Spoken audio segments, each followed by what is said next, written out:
Salut la machine et j'espère que tu es au top. Il y a quelques semaines, j'ai été contacté par la marque Wacom qui m'a proposé de vous présenter cette tablette graphique. Leur objectif est d'intégrer en fait leur tablette dans les classes pour avoir une éducation plus immersive. Petite précision pour éviter les confusions, la marque est bien Wacom et le modèle de la tablette est le Wacom One. Ça fait longtemps que j'entends parler des tablettes graphiques mais j'ai jamais eu l'occasion d'en tester. Donc dans tous les cas, ils m'en ont donné une et j'étais complètement chaud à voir ce que ça pouvait donner. Alors au début, je l'ai un peu mis de côté. J'avais l'impression qu'au final, c'était un outil en plus et que ça allait pas être très utile jusqu'au moment où j'ai vraiment compris la puissance que lorsqu'on a les bons logiciels qui vont avec. Alors les applications concrètes qu'on va voir là dans cette vidéo, d'une part, comment utiliser la Wacom One pour la prise de notes. D'autre part, comment l'utiliser dans le cadre de l'enseignement de manière générale. Alors soit ça peut être un prof qui enseigne à des étudiants, mais ça peut aussi être dans un cadre de voilà, il y a une réunion pour les TPE ou pour un projet en groupe et on n'est pas côte à côte, soit à cause du Covid, soit parce qu'on n'a pas envie de se déplacer. Et ben on peut travailler avec ça de manière vraiment très simple et tu verras que ça marche à merveille. Alors, je t'explique déjà. Donc, c'est quoi là? Qu'est-ce que j'ai? La Wacom One, elle vient dans une boîte. Dedans, tu vas avoir la tablette avec un stylo. Voilà, un stylo qui a un bouton dessus. Je vais y venir. Un adaptateur et ce que tu vois, donc ce qui est déjà très important de comprendre, c'est que la Wacom One n'est pas comme une tablette style iPad. Ça veut dire que pour qu'elle fonctionne, il faut qu'elle soit branchée au secteur. En fait, je dirais que la meilleure manière de comprendre cette tablette, c'est de le voir comme un écran externe. La particularité et le point très positif, c'est que tu peux le connecter à la fois à ton ordinateur. Donc là, moi, je l'ai connecté à mon Mac, mais tu peux aussi le connecter sur beaucoup de modèles de téléphone. En tout cas, moi, avec mon Samsung, ça marche à merveille. C'est super. Au niveau de l'installation, c'est très simple. C'est vraiment un no-brainer, donc je vais même pas y venir. Et là vient le point crucial. Déjà, c'est quel logiciel tu utilises avec ta tablette. Et là, je suis tombé sur une petite pépite.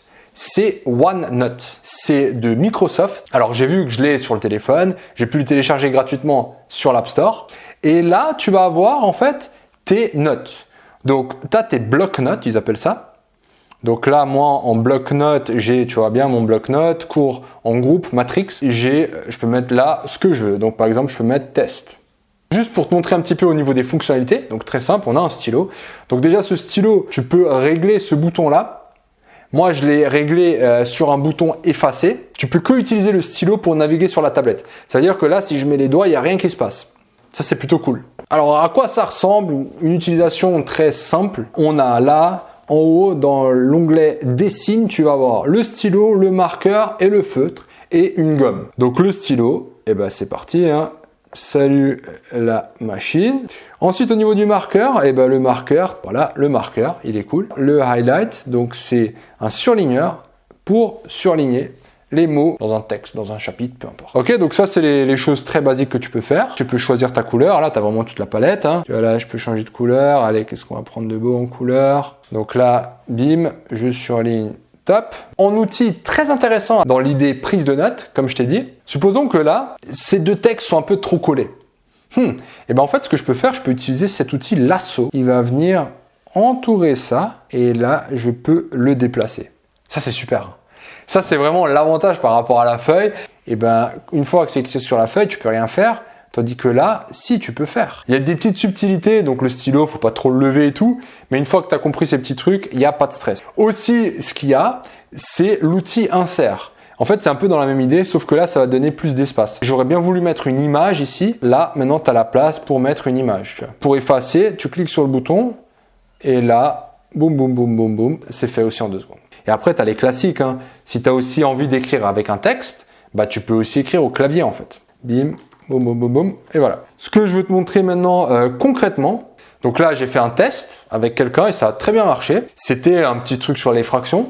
Et ben qu'est-ce que j'ai pu faire? J'ai pu faire facilement mes croquis, montrer les idées, voir la réaction de la personne, mettre différents types de couleurs. Et ce qui est très intéressant aussi, en utilisant ce format, et ben regarde, le cours je l'ai fait quand? Le 14 octobre. Et ben là j'ai encore toutes les traces du cours. Tout est là encore. Et ça, c'est super utile parce que nombre de fois que vous me demandez les fiches, j'aimerais trop avoir ces faits, et ben là, du coup, elles sont facilement accessibles. Après, une autre application, c'est les mind maps, les cartes mentales. J'en parle aussi sur la chaîne. Donc, une image centrale au milieu, Voilà, elle est là, l'image centrale. Alors, dans quel contexte, moi, je me vois utiliser ça? Le premier, c'est pour organiser mes notes personnelles. J'adore écrire à la main, en fait, des choses. Donc là, je peux utiliser ça pour écrire. Deuxième contexte, c'est pour donner un cours. Le troisième contexte, ça sera pour tout ce qui est réunion. Là, dans ce cas-là, dans cet exemple, je vais faire un peu les deux ensemble. Supposons qu'on est en train de faire un exercice en réunion. Alors, ça peut être soit un prof qui te donne un exercice, ou bien ça peut être toi qui appelles des potes pour faire ton DM. Ou bien vous avez un projet en commun, un TPE, un PPE ou je sais pas quoi, PE là. L'exercice qu'on va faire là, j'ai pris un petit screenshot sur le site Matrix. Voilà, très simple, hein. C'est un exercice de Pythagore. Pour l'organisation de manière générale avant toute réunion, moi ce que je te conseille toujours, c'est d'écrire le but. Voilà, ça c'est l'objectif de la réunion.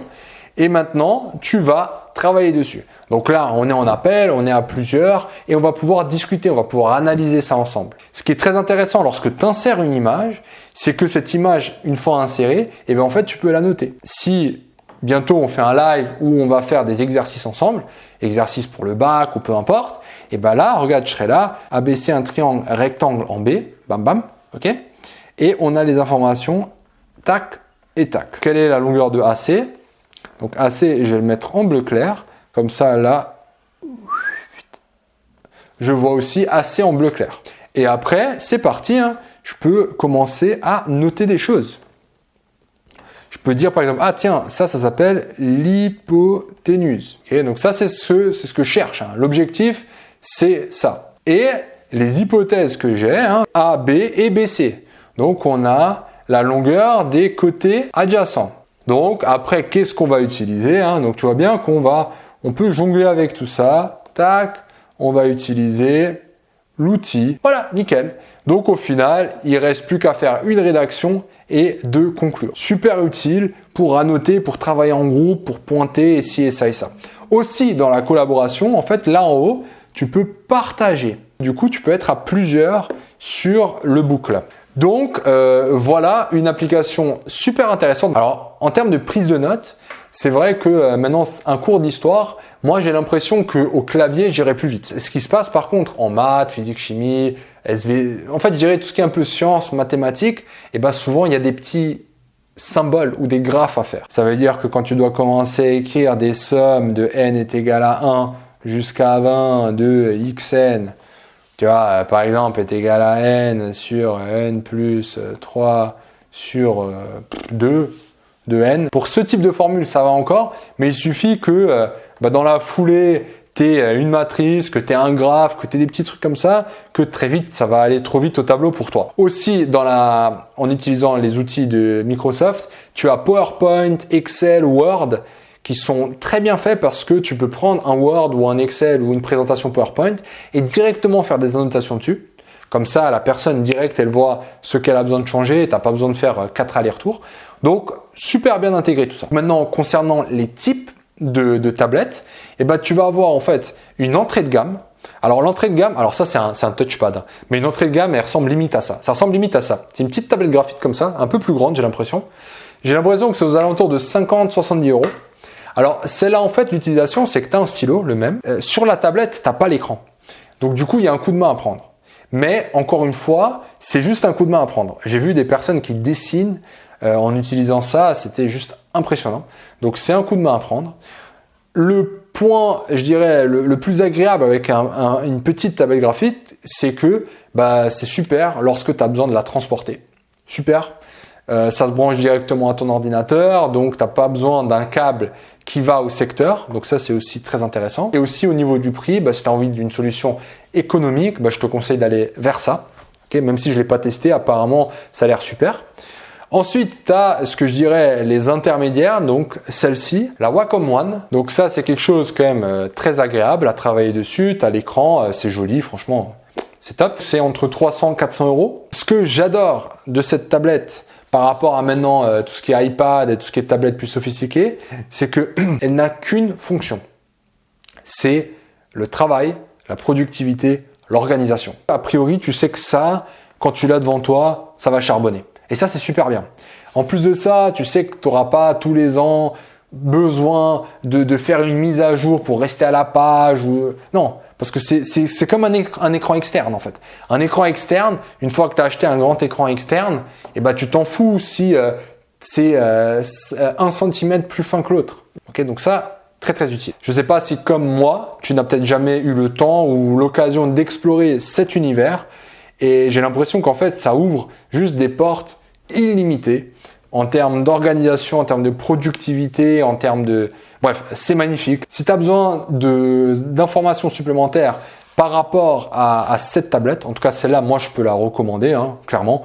Je vais être honnête, hein, j'ai pas testé toutes les tablettes du marché. En tout cas, celle-là, je suis très satisfait. Ouais.